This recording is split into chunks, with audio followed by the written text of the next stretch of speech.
had to lure her over here. You want any sweet? I think.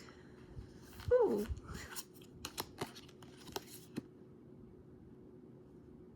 You like it? Okay.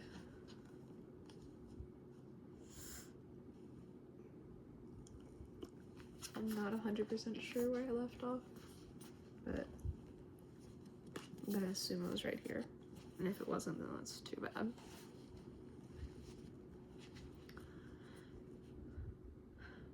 Three, the coming of the mist.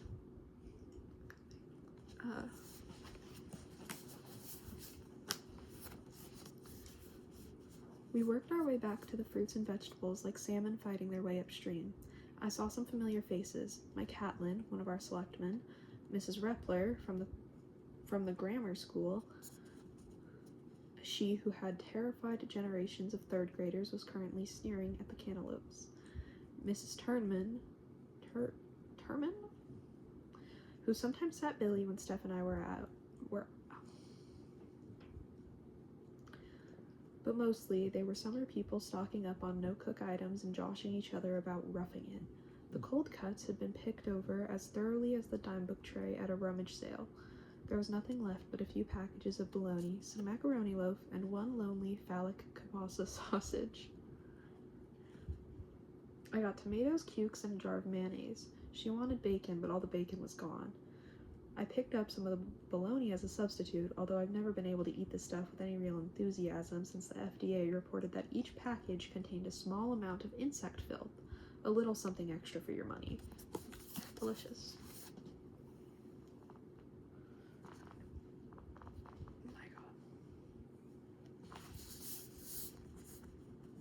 Look, Billy said as we rounded the corner into that fourth aisle. There's some army guys. There were two of them, their dun uniforms standing out against the much brighter background of summer clothes and sportswear. We had gotten used to seeing a scattering of army personnel with the Arrowhead Project only 30 miles or so away. These two looked hardly old enough to shave yet. I glanced back down at Steph's list and saw that we had everything. No, almost, but not quite. At the bottom, as an afterthought, she had scribbled, "Bottle of Lancers?" That sounded good to me. A couple of glasses of wine tonight after Billy had sacked out, then maybe a long, slow bout of love-making before sleep. I left the cart and worked my way down to the wine and got a bottle. As I walked back, I passed the big double doors leading to the storage area, and I heard the steady roar of a good-sized generator. I decided it was probably just big enough to keep the cold cases cold, but not large enough to power the doors and cash registers and all the other electrical equipment. It sounded like a motorcycle back there. Norton appeared just as we got into line, balancing 2 6-packs of Schlitz Light, a loaf of bread, and the kielbasa I had spotted a few minutes earlier. He got in line with Billy and me.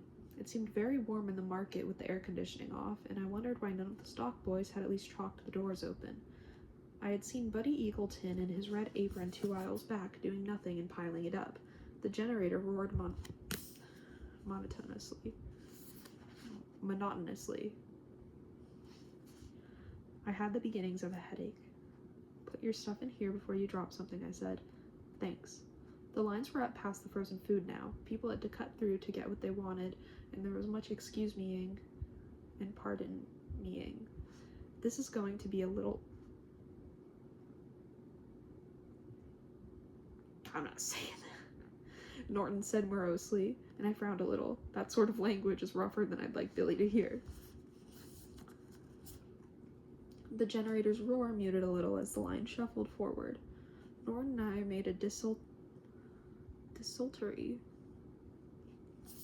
I've not seen that word before, conversation, skirting around the ugly property dispute that had landed us in district court and sticking with things like the Red Sox's chances and the weather. At last, we exhausted our little store of small talk and fell silent. Billy fidgeted beside me. The line crawled along. Now we had frozen dinners on our right and the more expensive wines and champagnes on our left. As the line progressed down to the cheaper wines, I toyed briefly with the idea of picking up a bottle of Ripple, the wine of my flaming youth. I didn't do it. My youth never flamed that much anyway. "Geez, why can't they hurry up, Dad?" Billy asked. That pinched look was still on his face, and suddenly, briefly, the mist of disquiet that had settled over me rifted, and something terrible peered through from the other side, the bright and metallic face of terror. Then it passed. "Keep cool, champ," I said. We had made it up to the bread racks, to the point where the double line bent to the left. We could see the checkout lanes now, the 2 that were open and the other 4 deserted, each with a little sign on the stationary conveyor belt. Signs that read, "Please choose another lane," and "Winston." Beyond the lanes was the big sectioned plate glass window which gave a view of the parking lot and the intersection of routes 117 and 302 beyond.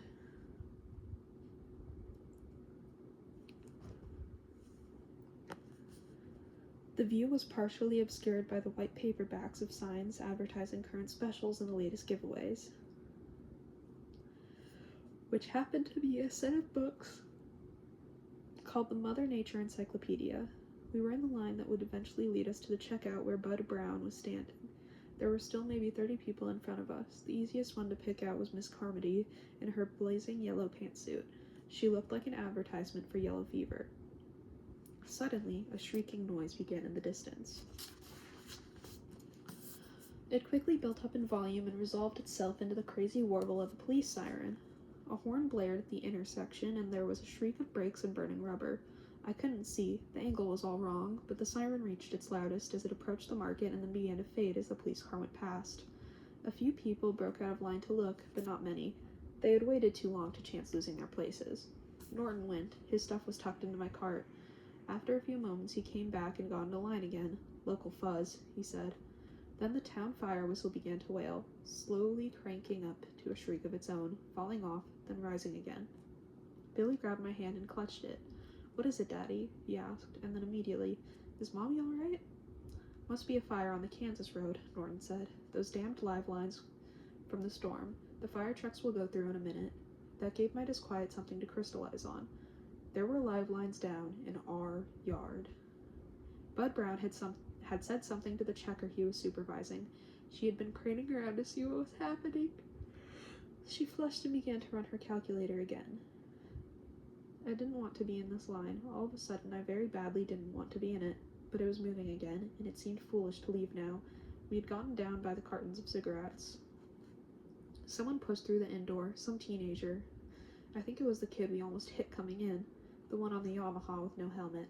"The fog!" he yelled. "You ought to see the fog. It's rolling right up Kansas Road."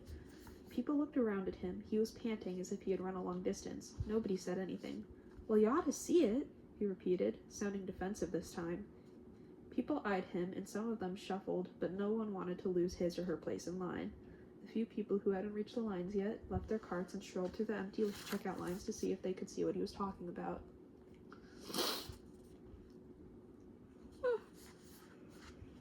Sorry. A big guy in a summer hat with a paisley band, the kind of hat you almost never see except in beer commercials with backyard barbecues as their settings, yanked open the outdoor, and several people, 10, maybe a dozen, went out with him. The kid went along. "Don't let out all the air conditioning," one of the army kids cracked, and there were a few chuckles. I wasn't chuckling. I had seen the mist coming across the lake. "Billy, why don't you go have a look?" "No," I said at once, for no concrete reason. The line moved forward again. People craned their necks, looking for the fog the kid had mentioned, but there was nothing on view except bright blue sky. I heard someone say that the kid must have been joking. Someone else responded that he had seen a funny line of mist on Long Lake about an hour ago. The first whistle whooped and screamed. I didn't like it. It sounded like Big League Doom blowing that way.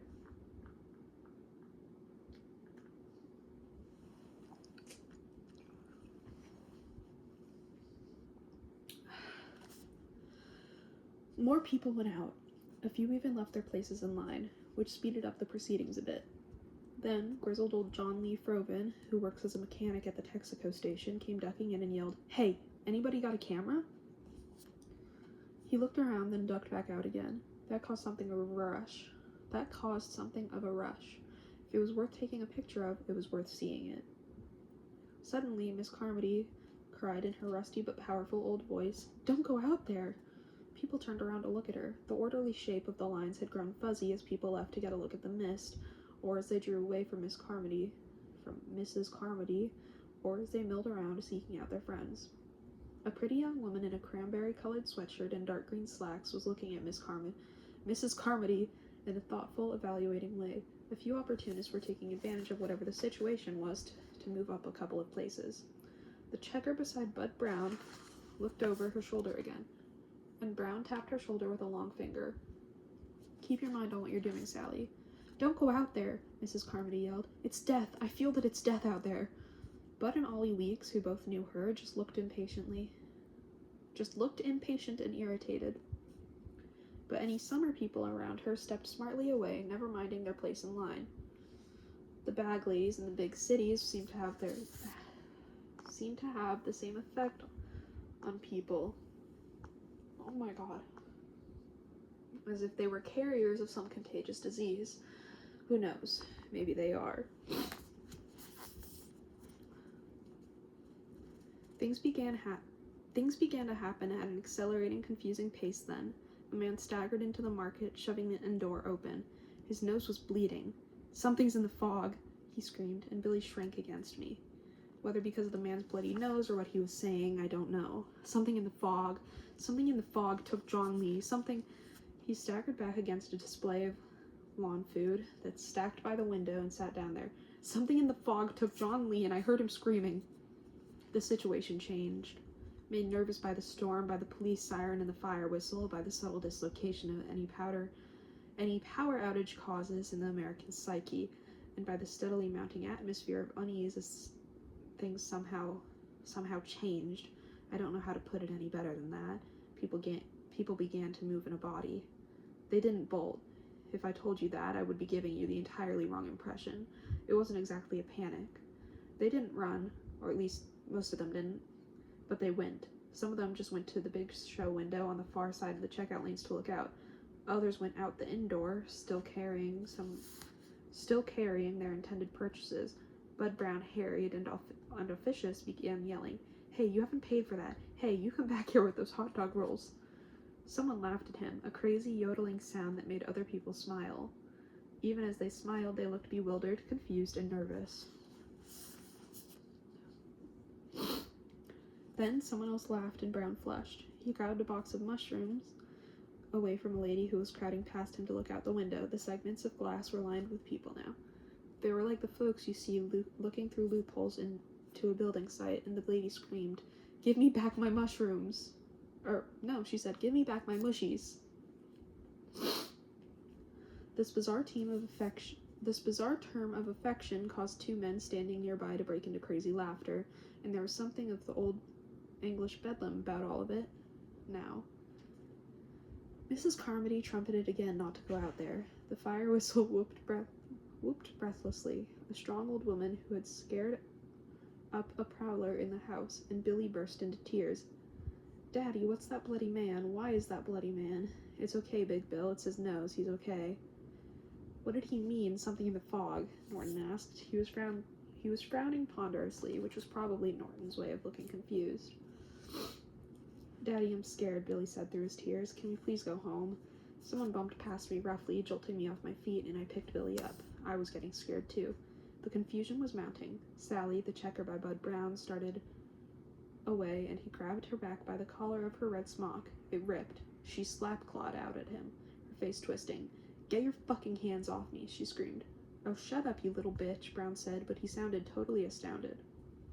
"Goddamn." He reached for her again, and Ollie Weeks said sharply, "Bud, cool it." Someone else screamed. It hadn't been a panic before. Not quite, but it was getting to be one. People streamed out of both doors. There was a crash of breaking glass, and Coke fizzed suddenly across the floor. "What the Christ is this?" Norton exclaimed. That was when it started getting dark. But no, that's not exactly right. My thought at the time was not that it was getting dark, but that the lights in the market had gone out. I looked up at the fluorescents in a quick reflex action, and I wasn't alone. And at first, until I remembered the power failure, it seemed that was it. That was what had changed the quality of the light. Then I remembered they had been out all the time we had been in the market, and things hadn't seemed dark before. Then I knew, even before the people at the window started to yell and point, the mist was coming. That's not the end of the chapter. Still a few pages. My throat really hurts.